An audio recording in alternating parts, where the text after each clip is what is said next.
सुनाई थी हिकायत है। एक ना हिकायात जो होती हैं, हिकायत है कि एक बादशाह था वक्त का ना, तो उसने अपनी रियाया के अंदर मुकाबला करवाया, कंपटीशन करवाया कि मेरी रियाया का सबसे बड़ा बेवकूफ बंदा कौन है। वो वजीर जो थे, उसके सिपाही जो थे, वो मुकाबला करवाने में लग गए, ढूंढने लग गए कि हमारी रियाया के अंदर सबसे बड़ा बेवकूफ बंदा कौन है। तो वो एक बिल आखिर कई दिनों का वो मुकाबला जाता रहा, तो एक बंदे को चुन लिया गया कि ये रियाया का सबसे बड़ा बेवकूफ बंदा है।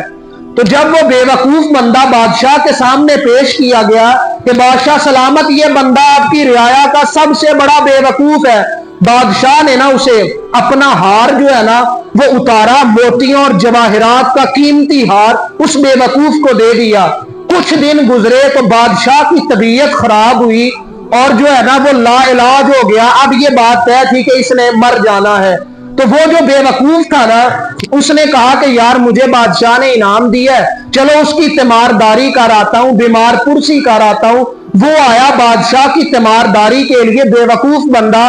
तो आकर के बादशाह को कहने लगा कि बादशाह सलामत, क्या हुआ आपको। बादशाह कहने लगा कि यार मैं बीमार हूं, अब मेरा बचना मुश्किल है। तो वो बेवकूफ ने दूसरा, आप कहां जा रहे हैं। बादशाह कहने लगा मैं ये दुनिया छोड़ करके, ये जहान छोड़ करके दूसरे में जा रहा हूं। तो वो कहने लगा अच्छा बादशाह सलामत, फिर जैसे आपके यहां बड़े बड़े महल्लात हैं, क्या आपने अपने दूसरे जहान में भी महल्लात बनाए हैं। बादशाह फिर सोचने लगा नहीं, मैंने तो उस जहान में महल्लात बनाए ही नहीं। अपनी इन महल्लात के ऐशो इशरत के अंदर मैंने तो कभी अपनी आखिरत की फिक्र ही नहीं की। वो बेवकूफ फिर कहता है जैसे यहां आपकी शाही सवारियां हैं, नौकर चाकर हैं, क्या आपने अपने अगले जहान में भी नौकर चाकर और सवारियां रखी हुई हैं। नहीं, मैंने तो रखी नहीं है।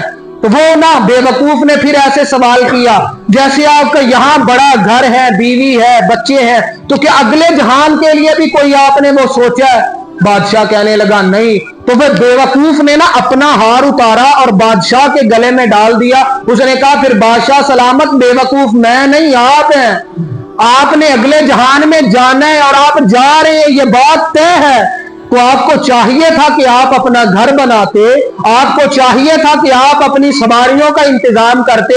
जनाबे मोहम्मद रसूलुल्लाह सल्लल्लाहु अलैहि वसल्लम ने फरमाया था लोगों, जो बंदा हक पे होते हुए झगड़ा छोड़ दे, मैं मोहम्मद सल्लल्लाहु अलैहि वसल्लम उसे जन्नत में महल की जमानत देता हूं। किसने जो अपना घर बनाया हुआ है जन्नत में, हमें पता भी है, एक छोटी छोटी अना की खातिर हमने ये हदीसें कुर्बान की हुई है। रसूलुल्लाह ने फरमाया था जो बंदा फर्ज नमाजें जो हैं वो पढ़ने के साथ साथ सात सुन्नतें भी पढ़ ले ना, सुन्नतें 2 फजर की पढ़े, 6 जोहर की पढ़े, 2 मगरिब की और 2 इशा की पढ़ ले, बस इतनी सी, तो उसका जन्नत में महल बन जाता है। हमने घर बनाया है कि नहीं।